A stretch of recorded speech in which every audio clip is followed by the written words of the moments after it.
Imagine being able to take your tracks from sounding flat to sounding professional, energetic and alive all within the next 15 minutes. This video is going to show you exactly how to control every movement, every build up, every drop and every transition in your music with automation within Ableton. And the best part is it's generally easy. You could just follow what I do step by step, and by the end of this video you'll know automation better than most producers do after years of trial and error. Automation is a game changer. If you've ever wondered why your favourite tracks feel like they breathe, evolve and pull you into the drop, it's automation. It is the single tool that separates beginner loops from real release ready tracks. It is a producer's bread and butter, is the simplest way to put it. So today you're going to learn how to control effects over time, how to shape the tension in your build-ups and how to make your tracks explode, and how to make the arrangement flow like a professional DJ ready record. So let's jump straight in. Automation lives inside the arrangement view, so you must have your track arranged in arrangement view before you do this lesson. So to turn on your automation, you go to this little toggle up here and it will show these red lines wherever you've got automation enabled in. Similarly, you can just hold down Shift and A on your keyboard and that turns the automation on and off. So what is automation? Automation is simply the movement of any parameter over time. So think of it like just turning a knob, but Ableton remembers it perfectly. Useful examples for automation is the filter opening up in a build, reverb increasing in the breakdown, volume shaping transitions, panning FX, delay feedback rising before the drop. Automation brings emotion into your music. It's as simple as that. So when the automation is on and your tracks have these little red lines, this means you're in automation mode. When it's off, it will just go back to normal editing mode. So just to warm up, I'm going to just show you some automations that I've done already on this track. So where it's got this little red line, this means the automation is enabled. If it's got a dotted line, there's no automation enabled on that. So in our vocals, I've got the echo, the dry and wet echo on this little part of the chopped vocal. So it goes up. So if you listen to it, if I just solo that, listen to this echoing. If I turn that off, so the automation's off, it's not as good. So I'm going to Command Z to put it back on. The other automation that I have is, I don't have a lot on here because I wanted to show you for the purpose of this lesson. I've got an echo automated going up before the breakdown and a utility automated going up before the breakdown. So what you can hear here is when we're echoing this synth, we're also bringing the gain up so it gets louder as well. So I'm going to silent that.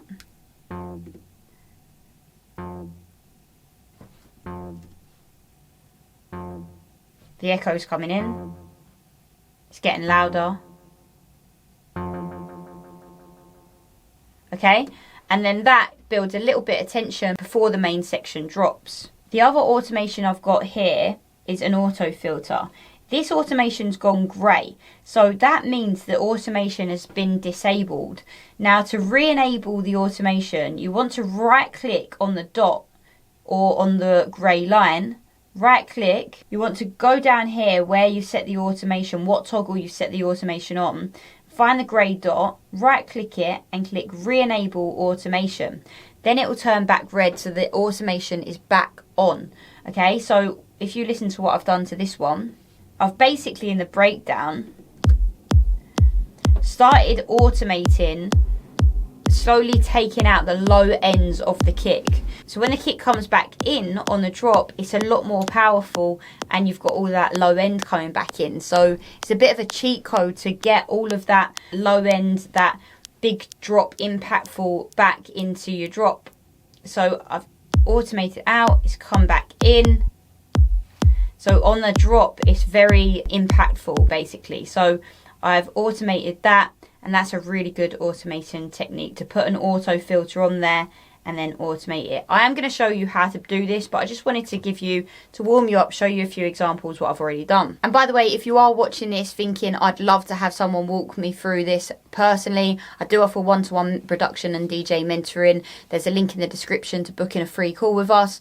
Check it out if you're serious about taking your music to the next level. But for now, back to the automating. Now, the main place you're going to be automating stuff is where you're trying to increase tension in your breakdowns and you want a more impactful drop on your drops. Okay, so what you can do is actually automate a reverb in your breakdown. So you're rising the reverb in the breakdown and then slamming it on dry on the drop for more impact. A little bit what we've done with the auto filter, but I'm going to talk you through step by step how to do that. So what we could do is actually drop a reverb on our master, on our main track, or we do have a reverb here, which is going to affect the whole track, okay, because this is our return track. So this will affect the whole track. So what we could do is show automation, okay. So whatever you want to automate, whatever toggle that you want to automate on whatever effect that you drop on, you just right click, show automation, and then it will bring up this line, okay?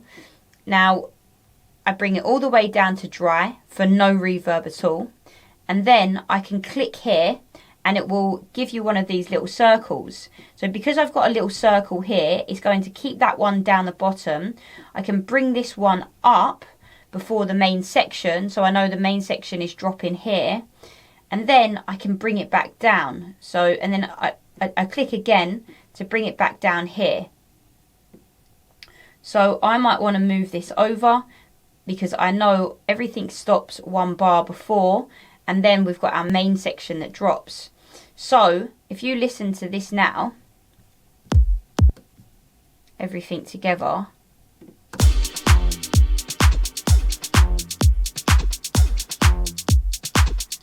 you'll start to see. Do you see the toggle automatically going up? The dry and wet reverb going up. We're adding reverb to the entire track. I just wanted to let you know that I miss you. I miss you. I just wanted to let you know that I miss you. Okay, and that's how you can automate the reverb on the entire track. It's just down here. What I would want to do as well, maybe put a bit more echo on these vocals. So I'm just going to go over to here and I'm just going to go to this vocal in particular and zoom in, knowing that my main section drops here. So I'm going to go to echo, drop it on the vocal, right click, show automation. So now, wherever I click on this automation, it's going to enable the automation. So at the moment, if I left it as it would just be an echo at 70% across the whole thing.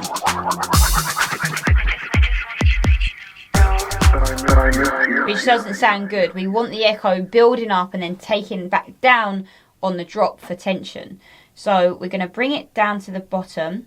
Could have a little bit of echo on the whole vocal, but what we want to do is really spike it up. So I'm clicking here, that one stays at dry, and I'm clicking here and I'm spiking it up to around 80%. Then what I could do is hold down the Alt button on my keyboard and then bring that down to give a bit of a curve, so it really spikes up in the breakdown and then it comes back down to dry for maximum impact on the drop. So if we listen. That I miss you. That I miss you. Okay, and what we could do even more so is just bring that over slightly. Well, you could bring it over like the whole bar and have that sort of like towel go down there and then go into the main section.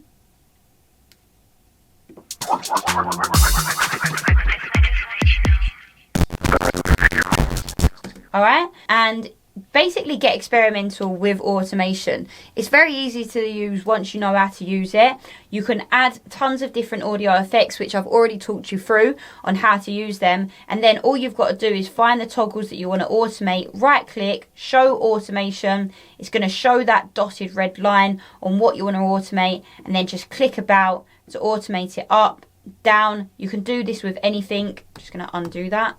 You can do this with anything. You can do it with the volume. You can do it with panning. You can automate literally anything in Ableton. You literally just right click it, show automation, and it's going to show that automation lane for you to be able to automate that. Remember, if it's dotted, there's no automation on it yet. If it's red, there's automation on it. You've just got to move it up and down to give it the movement. And if it's grey, it means that automation is been disabled, okay? So you can disable the automation by going over to the red dot of what you've automated. So we've automated the volume. You right click and you can delete automation, and then that will delete the automation. Or if it's grey and we've disabled the automation, you just right click and re-enable like we did earlier. But that is everything on automation. Remember to like and subscribe if you want more free lessons, or click the link below if you want to work with me on a personal level and even come out to Ibiza with us next year. I'll see you in the next lessons.